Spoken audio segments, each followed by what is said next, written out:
Everyone, welcome back to my little corner of the internet. My name is Sunny and I am on day 3 of a 15-day juice fast.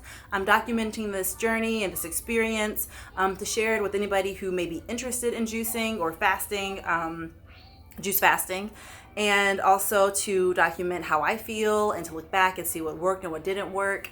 I have fasted before in the past, but this is my longest one. I've never done 15 days.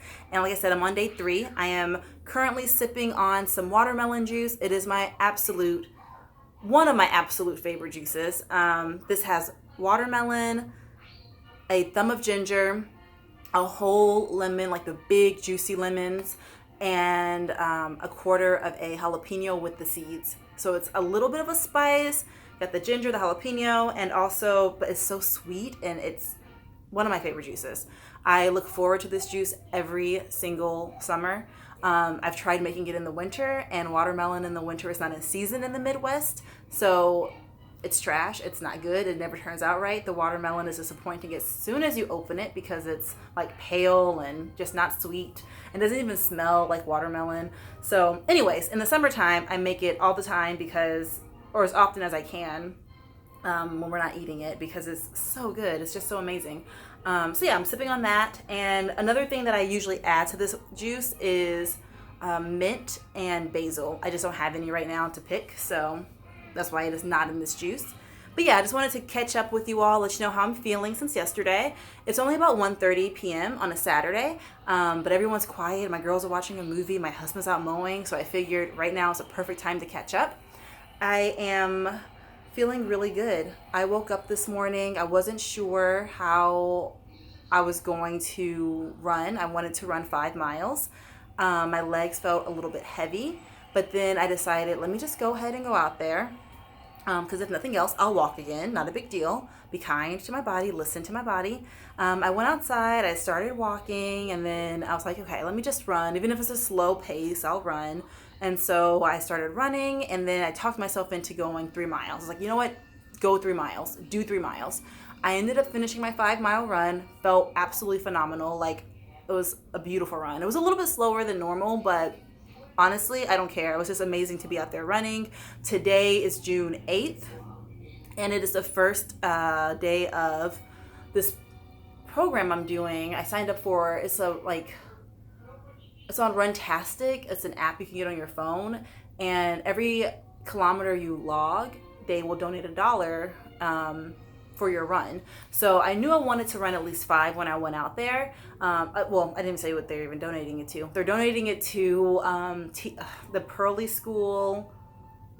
It's some type of school that teaches the future generation about ocean life and ocean welfare and how to protect it. And it, like, the video I saw looked really cool. And I'm running anyway, so I figured, you know what? I'll sign up for it. It's 8 days long, I believe.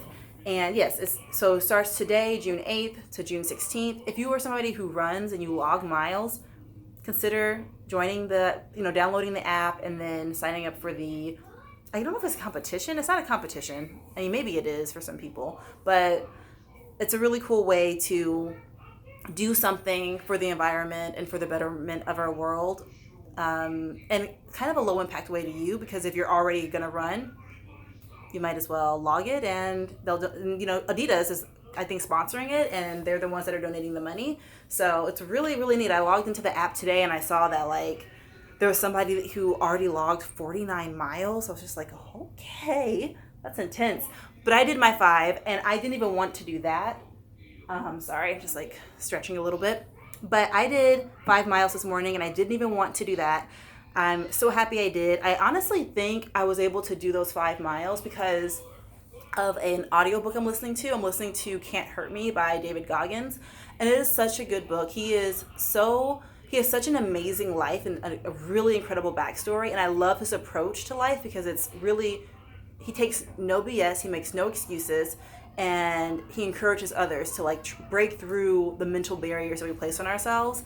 And the audiobook is interesting because it's an audiobook, which I listen to all the time, but then they've kind of added a podcast I mentioned to it. So after each interesting point or important point or event or just a chapter ends, they will do this thing where they talk.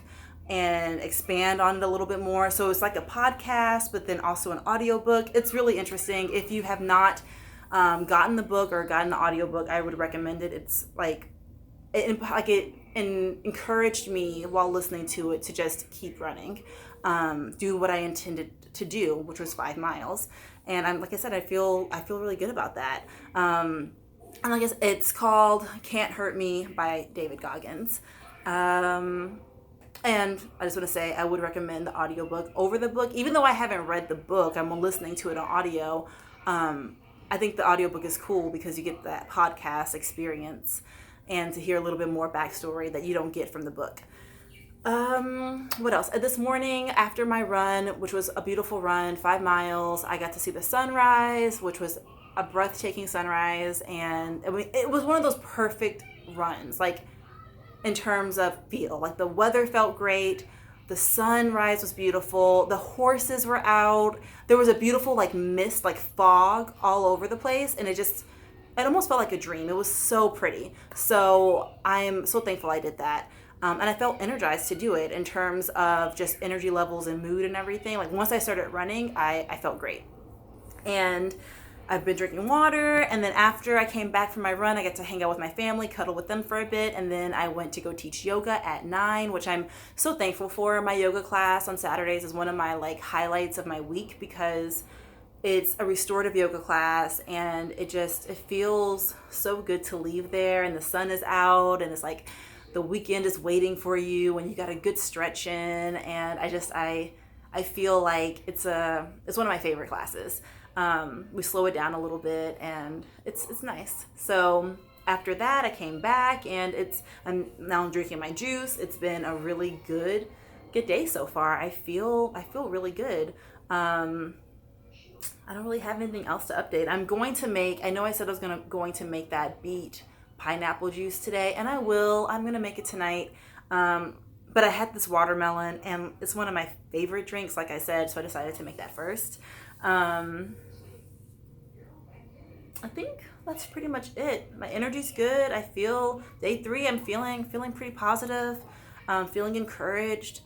And one thing I do want to say is I woke up from a really weird dream in the middle of the night that I was eating something. Like that I was, in my dream, I was eating something. And I woke up, like panicked, like, oh my goodness, did I eat? I didn't because I was sleeping. But it was so real. So I don't know if like my subconscious is like trying to get me to think about food, but it was interesting. I don't really dream about food very often, if ever. There's like nothing that's standing out. But I dreamt about food and it was like such an interesting experience because it really felt real. Like I was chewing this, it was a chocolate with caramel in it, and which is one of my favorites, but I don't know where it came from. It was just really interesting. And then what else? This morning also, one more thing. So whenever I go on a fast, and maybe if you're somebody who fasts and has experience with it, maybe you're like this too, I feel like my emotions get heightened in terms of if I'm angry, I'm really angry. If I'm happy, I'm ecstatic. And if I'm sad, it's like gut-wrenching.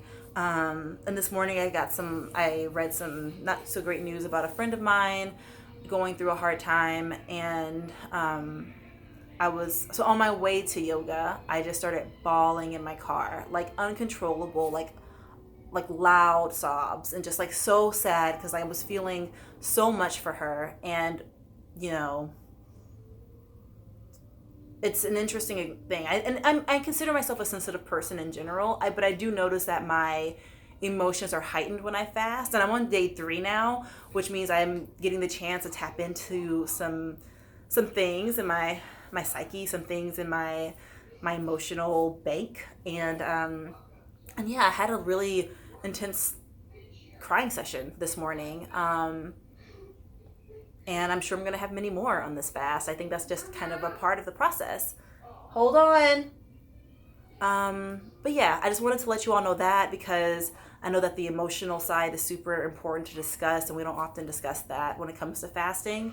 But But yeah, I have the whole Saturday ahead of me. It's a beautiful sunny day outside. I'm thinking we're gonna go and maybe I might go rollerblading for a little bit. My energy feels good. I mean, top notch. So thank you all for watching. I'm super thankful. If you are tuning in and you're getting anything out of this, let me know. If you have any questions or feedback, let me know. And yeah, I will talk to you all tomorrow with another update. Have a great Saturday. Bye.